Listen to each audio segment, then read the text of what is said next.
मुख्यमंत्री शिवराज सिंह चौहान के घुटनों पर बैठकर जनता के सामने शीश झुकाने पर गृह मंत्री डॉक्टर नरोत्तम मिश्रा ने कहा कि जनता भगवान होती है और जनता के सामने घुटनों पर बैठने से जिसको तकलीफ हो रही है उनकी प्रवृत्ति जनता को कुचलने की रही है।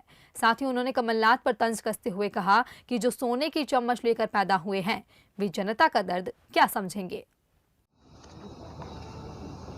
जिंदगी भर ये लोग गांधी परिवार के सामने घुटने टेकते रहे। ये तो शिवराज सिंह जी हैं। भगवान को दो ही बिंदुओं पर जनार्दन कहा जाता है। एक तो भगवान से जनार्दन कहते हैं, एक जनता से जनार्दन कहा जाता है।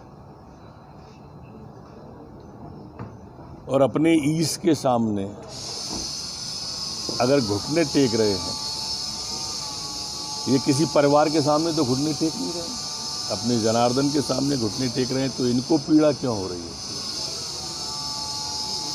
इन्होंने तो 15 महीने में पूरी जनता के ही घुटने टिकवा दिए थे। उस जनता के हम घुटने टेक रहे हैं तो बुरा क्या है? हम पहले से कहते थे, अब दिनेश गुर्जर जी ने कह दिया है कि ये सोने का चम्मच लेके पैदा हुए कमलनाथ जी। अब उनके कार्यकर्ता ने कहा, और क्या गरीब के परिवार में पैदा होना कोई गुनाह है?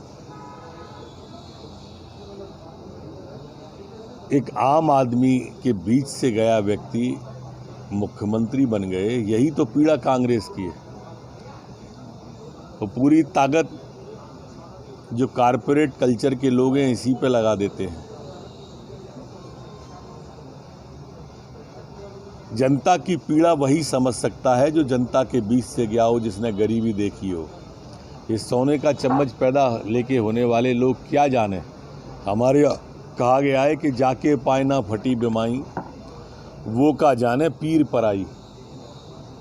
ये इन्होंने कभी दर्द नहीं समझा, इसलिए गरीबों की चाहे संबल योजना हो, चाहे तीर दर्शन योजना हो, कफन दफन तक की योजनाएं इन्होंने बंद इसीलिए की क्योंकि ये जनता की पीड़ा सोने का चम्मच मुंह में लेके पैदा होने वाले लोग समझते ही नहीं। दो तरह की बातें, कर्जा तो उनने भी हमसे ज़्यादा लिया और उनकी सरकारें भी हमसे ज़्यादा ले रही, पर ये कर्जा बहुजन हिताय बहुजन सुखाय है।